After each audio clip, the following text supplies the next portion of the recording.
Hello, good evening. John Augustine here. The Catholic conference that was in the Lucas Spa Hotel last Saturday from 9 o'clock in the morning to it's supposed to be 5:30, but it was after 6 before it wound up. We had breaks for tea a couple of times, and the morning and the afternoon, and then a light lunch consisting of soup and a couple of sandwiches and tea or coffee.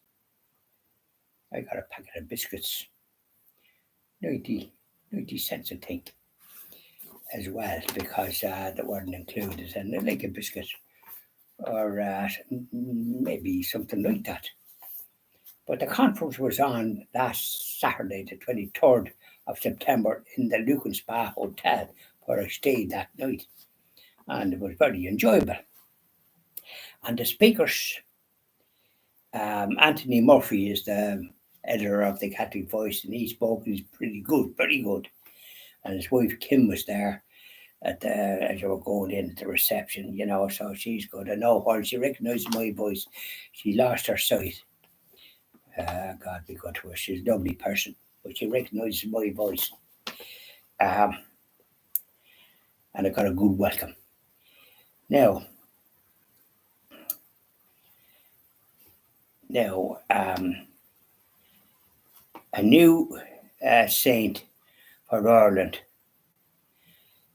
the historic holiness of Father Willie Doyle, a Jesuit, and Professor or Lecturer Pat Kenny, his name, no relation to the other Pat Kenny in the radio, a very able and the president of the cause for the association for the beatification of Father Willie Doyle. He was heroic in the First World War.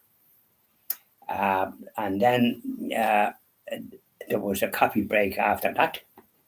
He went on for a good bit. He was speaking for well over an hour.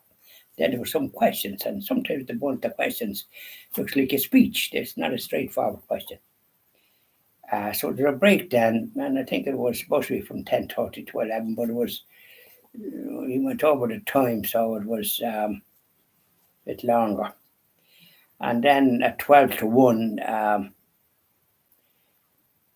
His Excellency Cardinal, His Eminence, Cardinal William Cardinal Eg from Holland, the Netherlands. He gave out a talk about the gender theory, a stumbling block to the proclamation of the Christian faith and marriage morality. And he gave a lot of details because Holland has gone down a very peculiar road by way of the gender and killing the innocent, the abortion and the euthanasia and assisted suicide, and even from ones that might have a mental problem. And so it's in the gender business, which is children being indoctrinated to change their biological sex. So he gave a very involved talk on that. It's quite a disturbing subject sometimes in my book, because it's kind of a crazy thing, isn't it?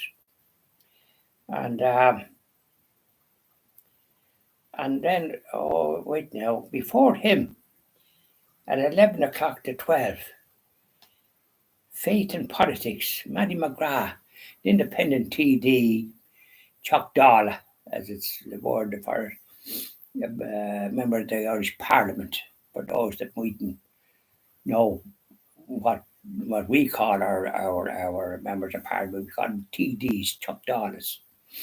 Now, he gave a very good speech, a very good talk. And then there was that was then the Cardinal from 12 to it was after 1. I think it's damn near half 1, but I find it general. I heard enough and must have went on for a bit because I left and and had a bit of a walk.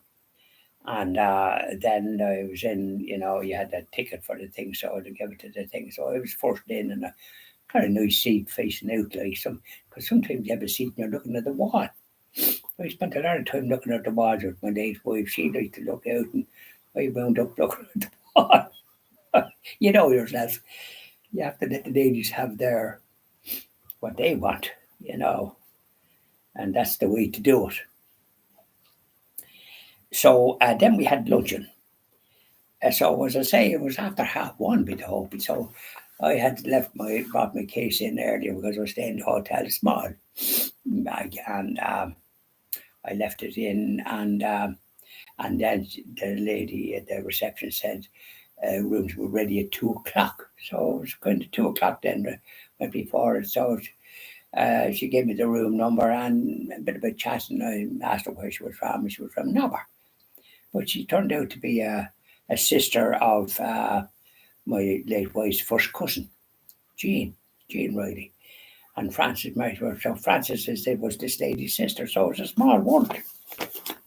So I got a bit of VIP, if so, like that. So that was just a most good and lovely. And she did live in Narber, married with 2 children, boy and a girl, I think. And then in the afternoon, there was a great talk by a retired doctor, Anne McCluskey from Derry. Oh, she was excellent. She's a lovely North of Ireland accent. I love the Catholic North of Ireland. I love the way they talk. It has a musical ring to it, like the Irish language, like Gaelic. And Tigan too. A Carja, a Guinea Ussel. Oh, noble one. Guinea Ussel. Michel Mass. Now, great talk. I learned a lot, but I mean, I know a fair bit about the great SD, a bit about great John Hume that put the civil rights march, and he was attacked and knocked to the ground. But he went on to be a member of the Assembly in Northern Ireland, or 6 counties, that's what it is. And also in the Parliament in London and the European Parliament, and he put Northern Ireland on the map, and with the United States from President Clinton. So he did great work. And this Dr. McCluskey, she's great, and we got a great insight into. And she's living in the Bogside, as they call it, Chapel Road, and that's where she was born, and her granny and that and all the rest of it, and her mother, and she's just living around the corner still in Chapel Road. The church is very convenient. She had a great talk. I thoroughly enjoyed her. When I was at breakfast following morning, there was a woman the very same so with the North one, and I said, "Are you Dr. McCluskey?" But she was the image of her. She might have been a sister. And it was about parental rights, protecting the children in the classroom. Oh, she was great. And there was questions to her. She went a little over the time. And she spoke from, what was it? She put from 2:10 to 3:10. She went over that.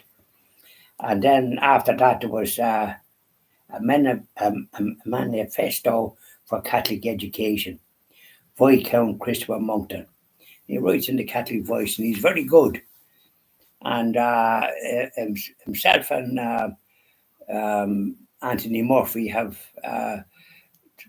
starting a business to have Catholic education that will be subject to donations from parents that want their children to be educated in a proper environment. So they're doing that, and I think it will be successful because there's a need for it. There's some already schools after being established in Cork and Limerick, and more power to their elbow, and I think one in Dublin, and there'll be more coming.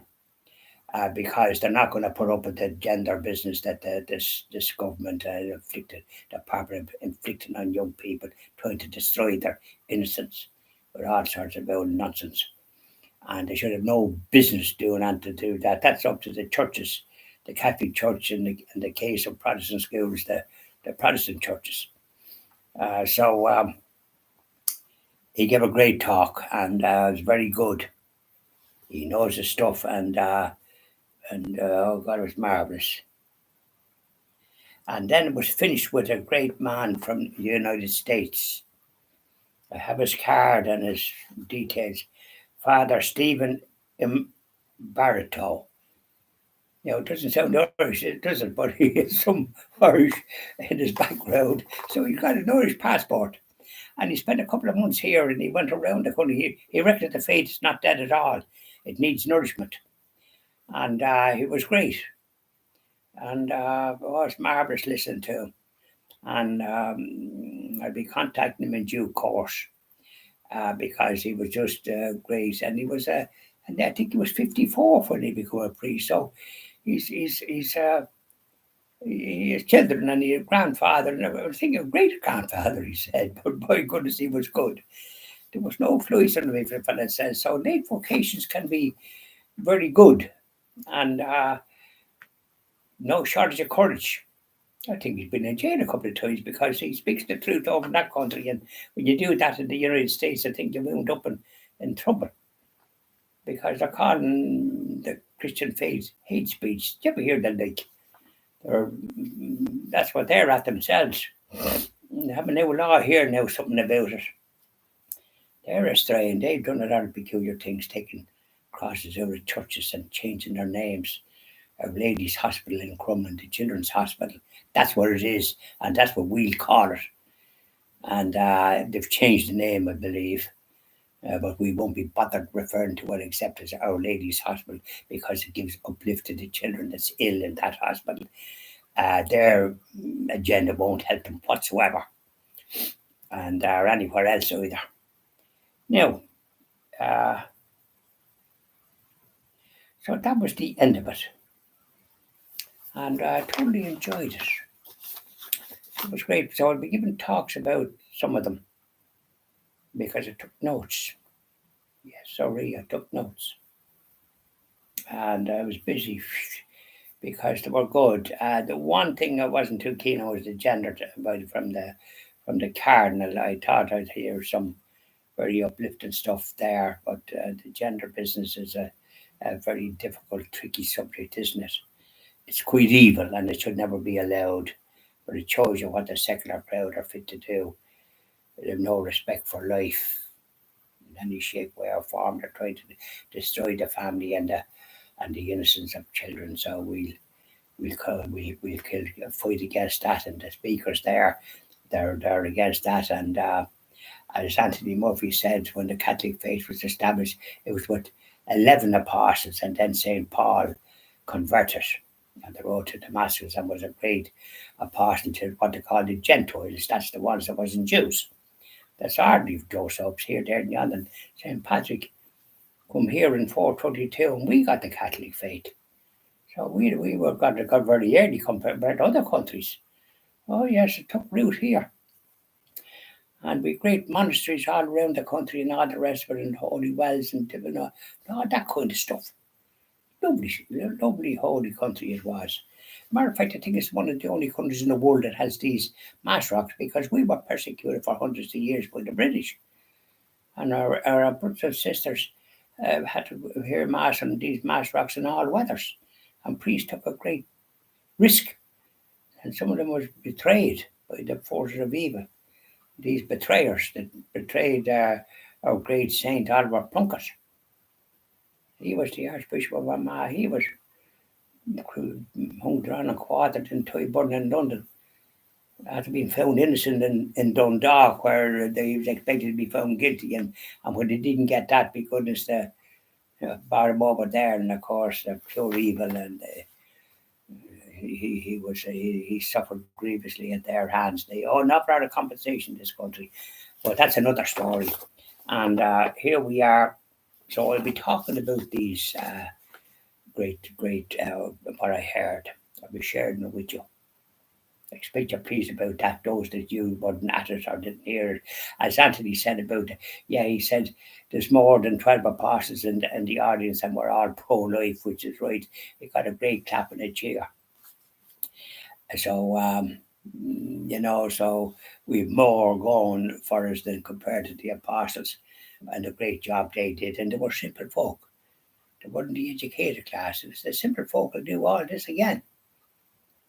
The likes of me, I'm not educated, but I had me leaving cert, but and the University of Life is what taught me. And the occupations I had, I saw the good, and I saw all what I saw, and I saw others as well. I saw a whole mixture. And it does, when you're observing these things, you're acquiring knowledge as you go through life. And it's a great gift that I'm trying to use my gifts now and spreading what I know. So have a good day, or a good night, a good day, and a pleasant evening. And don't forget your prayers, your night prayers. You're doing a little thing in the morning, the prayer things, and it's very good for my little pocket prayer book. Don't forget that. So tune in tomorrow, Sunday, the Sabbath. Keep holy the Sabbath day. But I got mass this evening, and I did say something. Now I had my overcoat on. I did say something to Sarkson. When is the heat going to come on? Because there's no heat on in the church, and that's not right. The parish priest is there now, is very good, but he wasn't there. Another priest said mass, so I think there was a wedding. He might have been at that, and I think his sister or a cousin died. I don't know where the cousin was. It was in America or somewhere.